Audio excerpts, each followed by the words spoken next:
Halo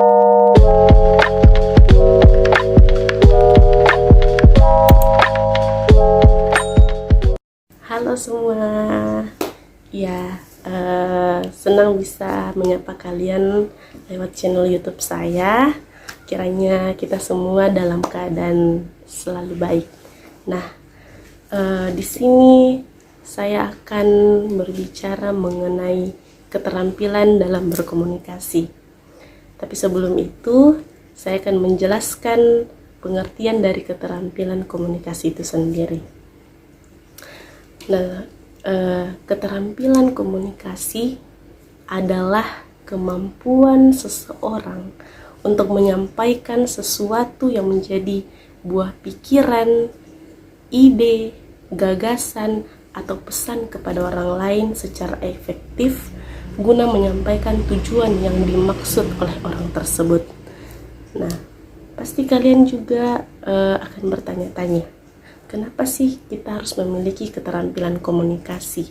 Apa gunanya keterampilan komunikasi? Nah, saya juga akan menjelaskan bahwa kemampuan komunikasi yang baik tidak hanya akan mempermudah kita dalam kehidupan kita sehari-hari, tetapi juga dalam dunia kerja nantinya.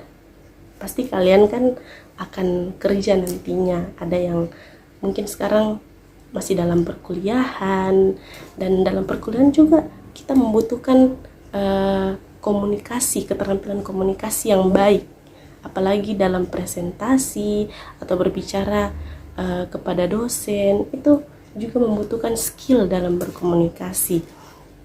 Nah, terlebih di era saat ini di mana kita dapat saling berkomunikasi dengan orang lain dari berbagai negara tanpa adanya hambatan yang sulit. Nah, karena saya sudah menjelaskan kenapa kita harus memiliki keterampilan komunikasi dan pengertiannya sendiri. Nah, di sini juga saya akan memberikan sedikit tips cara melatih skill dalam berkomunikasi.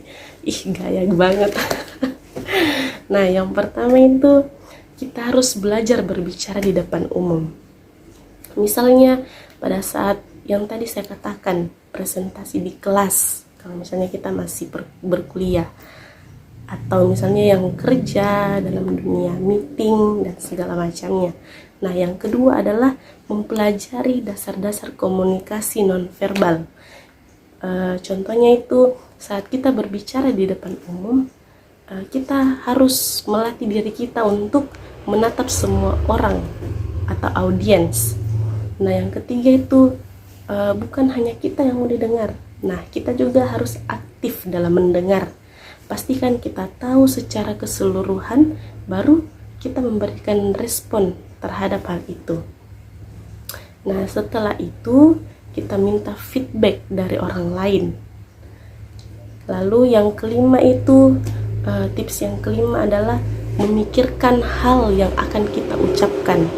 Nah, jadi kalian sebelum mengeluarkan segala sesuatunya, sebelum menyampaikan segala sesuatunya, kalian pikir dulu, apakah ini pantas untuk dikeluarkan, apakah ini baik untuk dikeluarkan, baru kalian ucapkan.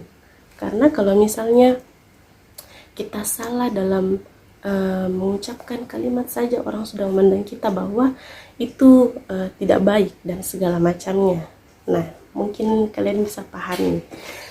Terus ada juga hal yang perlu kalian ingat dalam berkomunikasi, yaitu etika. Etika dalam berkomunikasi itu penting, karena bertujuan untuk menyampaikan informasi dengan tepat, membangun relasi yang baik dengan orang lain, sebagai bentuk sopan santun dan rasa saling menghormati dengan orang lain. Kalau kita tidak beretika dalam berkomunikasi, mungkin saja pada saat kita mengeluarkan satu kalimat, orang lain sudah tersinggung dengan perkataan kita, karena kita tidak mampu memilih, kita tidak mampu pikir apa yang sebenarnya baik untuk kita ucapkan. Nah, makanya dibutuhkan juga etika dalam berkomunikasi. tujuannya yang seperti saya sampaikan kepada kalian tadi.